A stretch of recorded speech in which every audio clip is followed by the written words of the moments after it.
ኦኬ ሰላም ጤና ይስጥልኝ። ውድ የቲክቶክ አካውንት ተከታዮች በሙሉ እንዲሁም ደግሞ በተለያዩ የሶሻል ሚዲያ ላይ እኔን የምትከታተሉ ሰዎች ዛሬ ለማውራት የፈለኩት ወሳኝ ጉዳይ ነው። ይህም ደግሞ ምንድነው ሲባል ኢትዮጵያ ላይ ትምህርት ሂደት እንዴት ነው የሚለው ላይ ለማውራት ነው አክል ነው።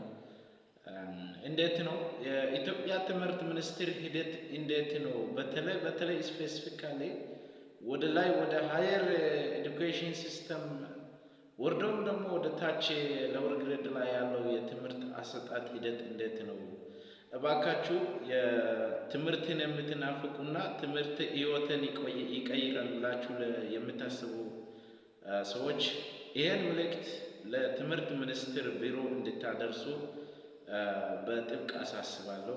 ይህም ደግሞ የኔ መልእክት ምንድነው ሲባል አሁን ለምሳሌ አንድ ተማሪ ኢንትራንስ የኢትዮጵያ ብሔራዊ ኢንትራንስን ካለፈ ቀጥታ ፍሬሽማን ለመውሰድ ወደ ግቢ ይገባል። ግቢ ሲገባ ደግሞ የተለያዩ ቻሌንጆች አሉ።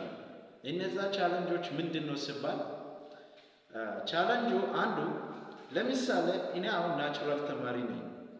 ናቹራል ተማሪ እስከሆንኩ ድረስ ፍሬሽማን ነው ብዬ ስመጣ እዚህ መንግስት ምን አይነት ስትራቴጂ ያራምዳል ሲባል ጂኦግራፊና ሂስትሪ ኮርስ ወስዳለሁ።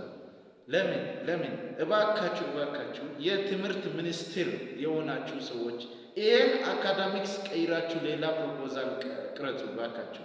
ይሄ የኛን ሂስትሪ 9-10 የተማርነው ራሱ ከምንማረው ወይ ሂስትሪ ተብሎ ሌላ ቶፒክስ ተጨምሮበት በመጣ ምን አለ ታሪክ እስከሆነ ድረስ ታሪክን ደግሞ 9-10 ላይ ተምረናል። ያው 9-10 ተምረን ናቹራል ሶሻል ላይ ራሳችን ምርጫ ቀይረን መተናል።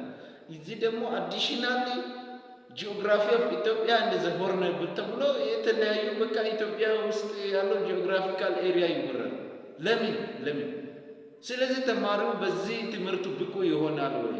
ፊዚክስ እና ኬሚስትሪ አጥንቶ የመጣ ሰው እንዴት ነው ጂኦግራፊ እና ኬሚስትሪ የሚማረው? እንዴት አስባችሁ ነው? ወይም ደግሞ ሌላ ሐሳብ ካለ ማለት ሐሳቦቹ እቅዳችሁ ምንድነው? ናቹራል ተማሪ ወደ ሶሻል ለመቀየር አስባችሁ ነው ወይስ ምንድነው ሐሳባችሁ? ስለ ኢትዮጵያ ጂኦግራፊካል ስለ ወርልድ ጂኦግራፊ